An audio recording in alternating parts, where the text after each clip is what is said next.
Hey everybody, welcome to today's masterclass slash interview slash just moment of zen. We have Nikima Royer back from Dominica. You will remember I interviewed Nikima way back when we started this masterclass. It was probably about 2 months ago. Nikima is the CEO of Digital in Dominica. She's also chair of their business continuity management team, which is the topic of conversation. So Nikima, welcome back. Hi. I love the greenery in the background. You get the feeling of green Dominica there. Yeah, and I mean, it's great. So I live in the middle of the Roseau Valley, so I'm surrounded by a rainforest. And the great thing is that Dominica is one of the few Caribbean islands that actually has a real rainforest and not a tropical forest. And I remember 3 years ago after Maria, it was completely like just burnt and devastated. And now it is back to being green and beautiful. So I was inside, but it was hot and dark, so I came outside. It's so beautiful. I actually remember the one and only time I was in Dominica when I was being picked up at the airport to come over to Rousseau, and the driver was showing me that, like, all the leaves had been just sucked off the trees in Maria. Like, there was sort of green and growing, but at the top of these huge trees, they were all still bare. I'd never seen anything like it. And it's still kind of like that. So a lot of our trees have died and they'll never grow back. But what's happening is the vines are taking them over. So it looks like it's alive because they're covered in greenery, but it's not really the tree that is alive. And like after Maria, it was like matchsticks. Yes. When you looked across the mountain range, all you saw is these kind of matchsticks. And one of the coolest things I saw was the way the trees fell. You saw the pattern of the wind across it, and it looked like waves in an ocean, but it was just the pattern of the wind across the trees in these kind of spiral. It was absolutely beautiful for such devastation. Yeah. But it's even more beautiful now that it's grown back. So it's so good, so good. And it's perfect timing because it really feels like 2 years since we've been on. Like, COVID has its own, I don't know, time zone. There's like everything pre-COVID, and now we're still in it. And when we talked to you 2 months ago, which was, I have to say, one of our most popular interviews that we have done, on the whole topic of crisis management and business continuity management, and so much has happened. And we've learned a lot in 2 months. But now in the Caribbean, you're going into hurricane season. So, and a lot of our viewers are obviously in the Caribbean, but we're going to need to talk about that for our viewers who are not in the Caribbean to explain that. But for our viewers, we're going to do a 10-part series with Nikima because she is so popular and fantastic. And because obviously many of us are still living in a form of crisis, and there is business continuity issues ongoing. And then going into the hurricane season in the Caribbean, it just sort of prolongs the whole thing, or prolongs it even.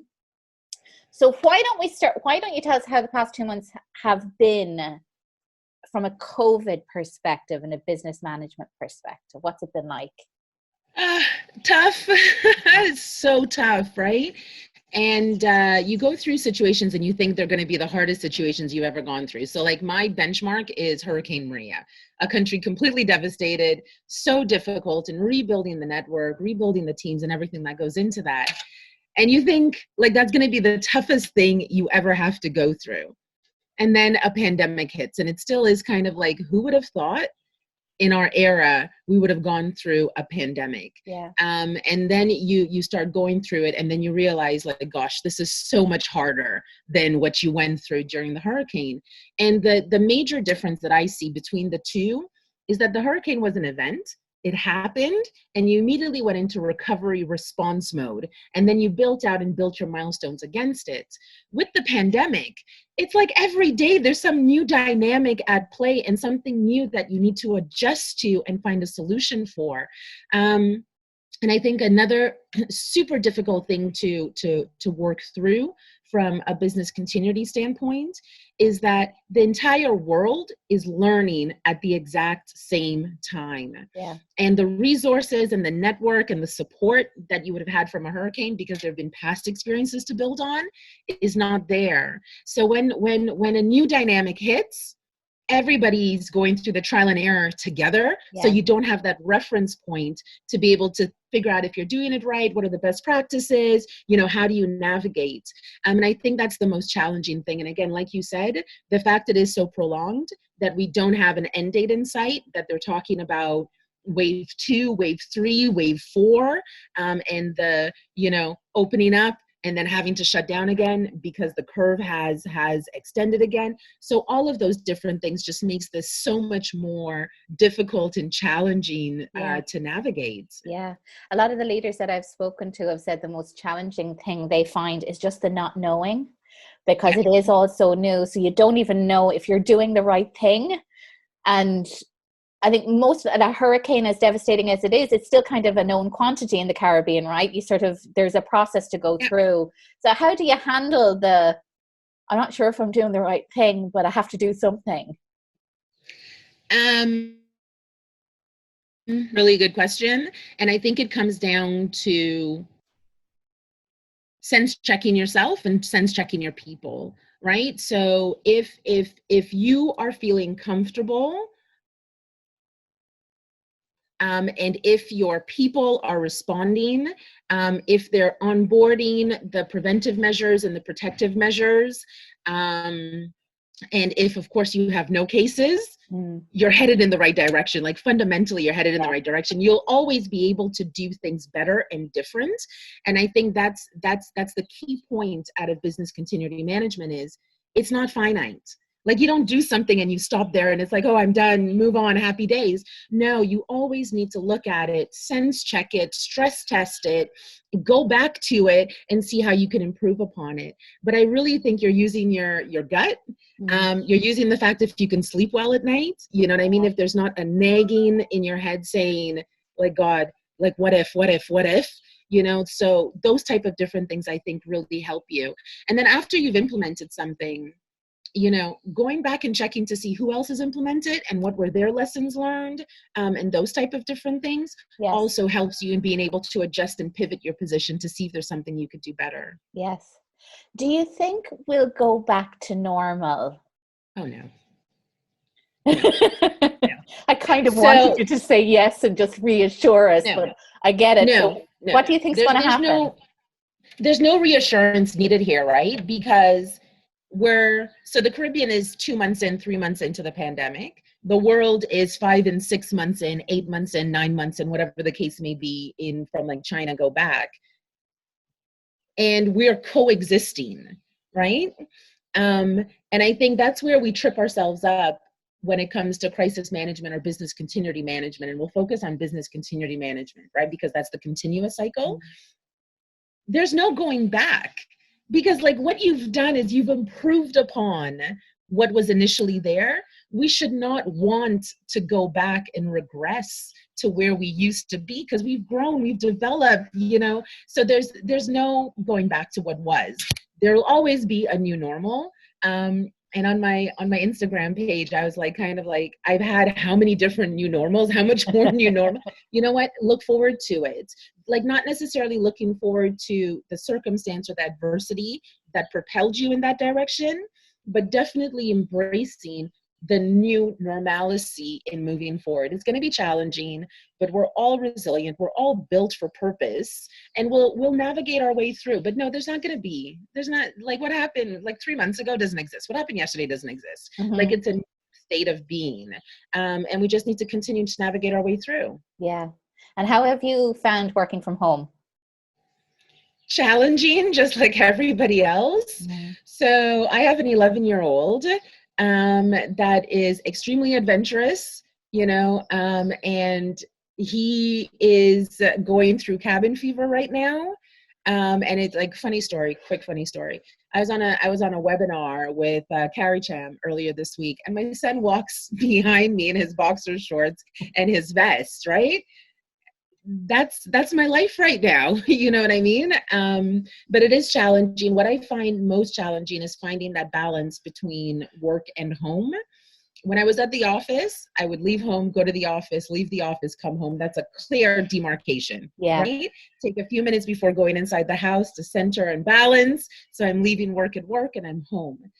With working from home, you see everything melding together. So whereas I'd be at the office for 8-9 hours, I now have to take a break at 9 o'clock because my son needs to start school. And then I need to take a break at 12 o'clock to organize his lunch.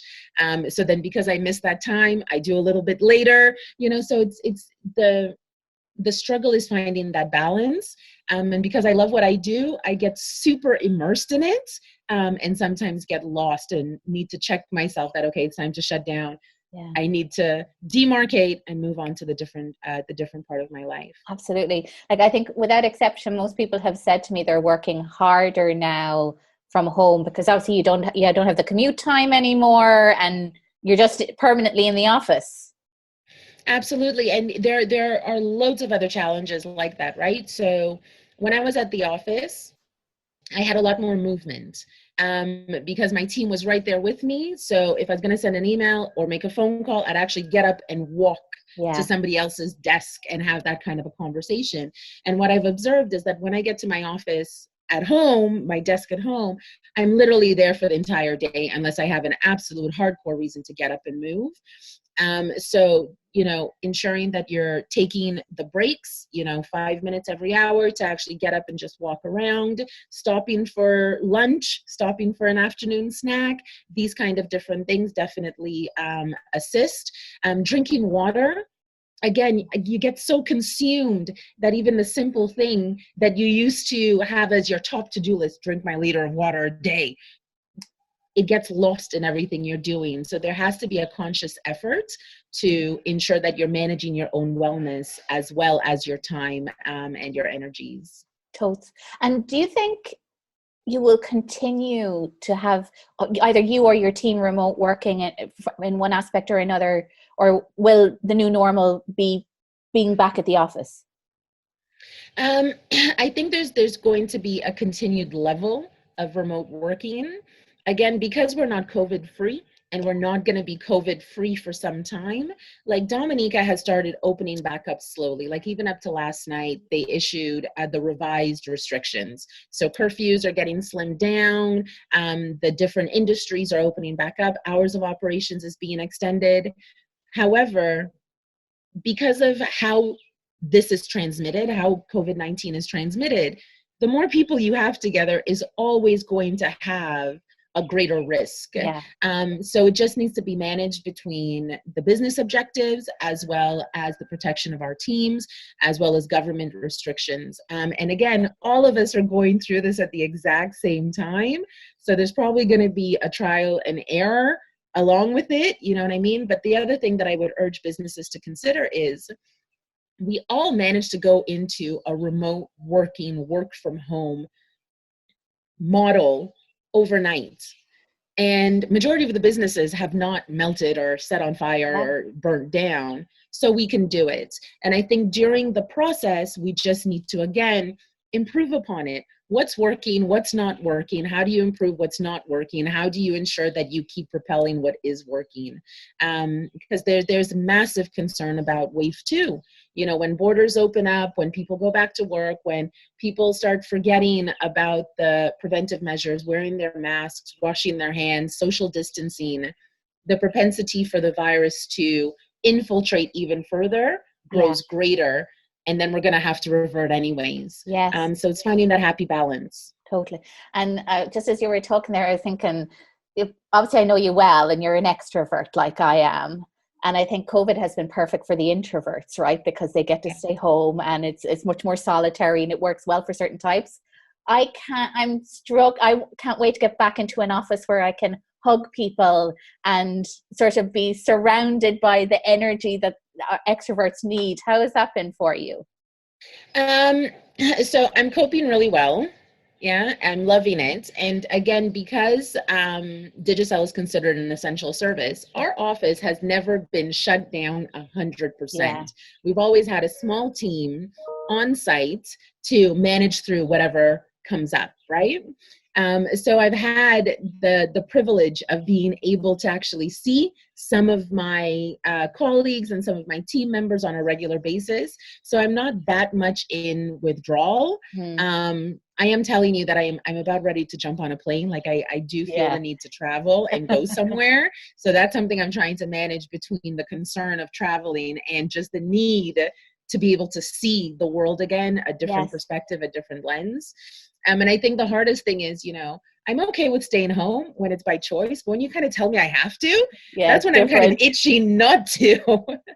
Totally agree. So it'll be interesting to see. But then again, if you go back to that kind of new normal, when's the next time you're going to have a massive house party? When's the next time you're going to actually go to the movies? When's the next time you're going to do all of these kind of different things? So we need to be able to find ways and means to connect with people and to do the things that we love to do in a new way, right? Okay. So one of those is a group of friends. We have a small club. So we set up regular calls, Zoom calls on a Sunday midday, because a set of them live in India, you know what I mean? So we've started doing regular calls where each of us can have a little drink and be able to socialize and, you know, tell our jokes and stuff like that. It's not the same, but it still helps you in connecting. Yeah. And that is very, very important. My sisters and I have wine and cheese nights, you know, so it's finding these kind of creative ways to stay connected to people. Yeah. And then, so hurricane season has started. So for those who are not in the Caribbean, when does hurricane season start and end? Okay, so it starts on June 1 and it ends on November 30th. Okay. However, for the last 6 years, we have had a named storm before the June 1 start point. And it was interesting. A couple of the news reports I've been looking at have been indicating that it's maybe time to move the start date. Yeah. Because 6 years is not a trend, right? That's now the new normal. So it starts on June 1, and it goes for 6 months.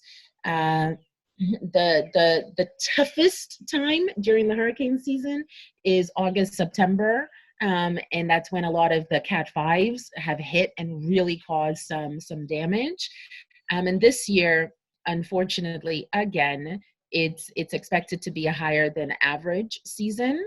There's reports about 18 named storms, 9 hurricanes, and about 4 serious hurricanes, which are Cat 3, 4, or 5.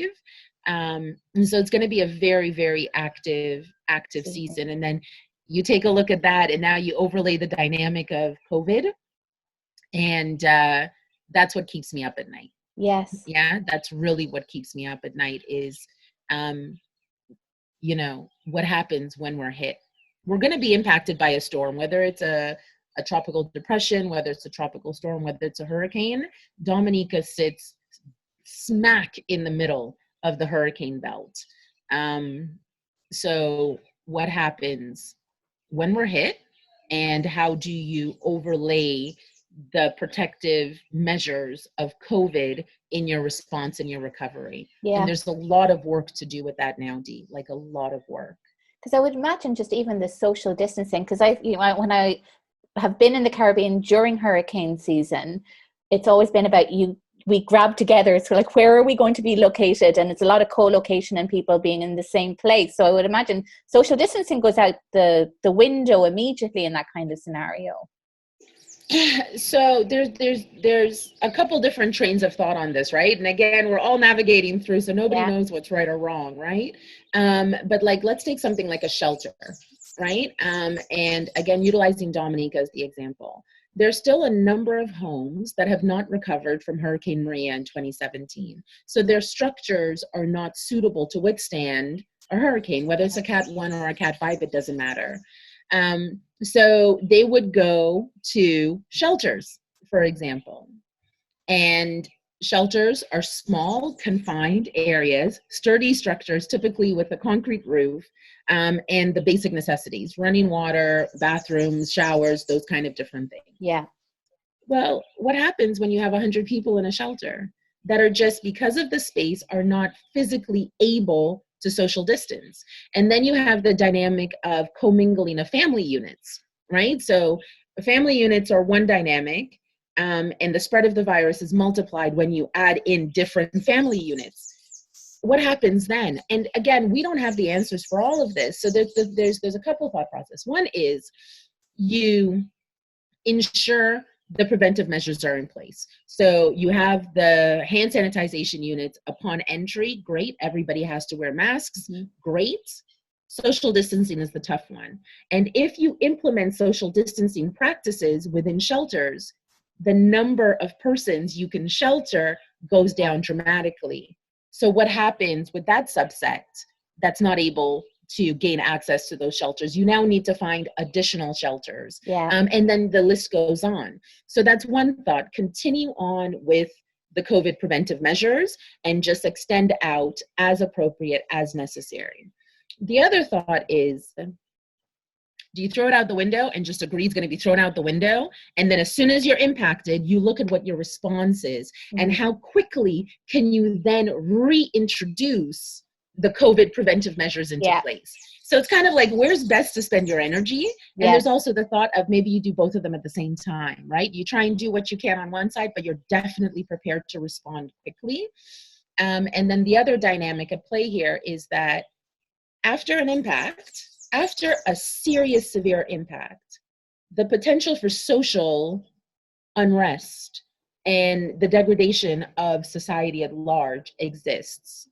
Who's going to be remembering that before, I take $20 from you, I need to hand sanitize? Who's going to be able to find hand sanitizer or alcohol, right? So you have the pre-impact, which is how do you manage as best as possible? You have the impact of like, what's going to happen if society just breaks down? And then you have your response. And each one of these different phases needs to have a solid plan. And like in Digicel's situation, after Maria, we brought in a lot of human resource, a lot of humanitarian aid. Our borders are still closed, right? And, there's not that kind of movement between markets. How does that look like? What is the process for that? And again, I know I definitely don't have the answers, and I'm not sure if we as a region has the answers, but these are kind of the problem statements that we need to start working our way through, because COVID's going to be here with us throughout this entire season, and we need to be prepared, either in advance, either for the threat, and definitely in terms of the response and the recovery of the threat. Yeah. And that's why I'm glad we're bringing you back for 9 additional interviews over the next 10 weeks. So starting week 1 now, because I think your knowledge and what you're learning in the moment, like you said, it's just everyone's going at the same speed, but to have access to what you're learning and those lessons, to be able to share those with everyone, I think I feel more relaxed knowing that we have a connection to you and we can find out what you're doing and then sort of copy and paste that wherever else it's needed, right? Because I think if I've learned anything through COVID-19, it's that the importance of collaboration and cooperation at these times. It just makes life so much easier for all of us. Absolutely. And thank you very much. And I love being here and I love you, right? So this is like a no-brainer for me and so easy, right? I think you're absolutely right. Collaboration and cooperation is absolutely essential. And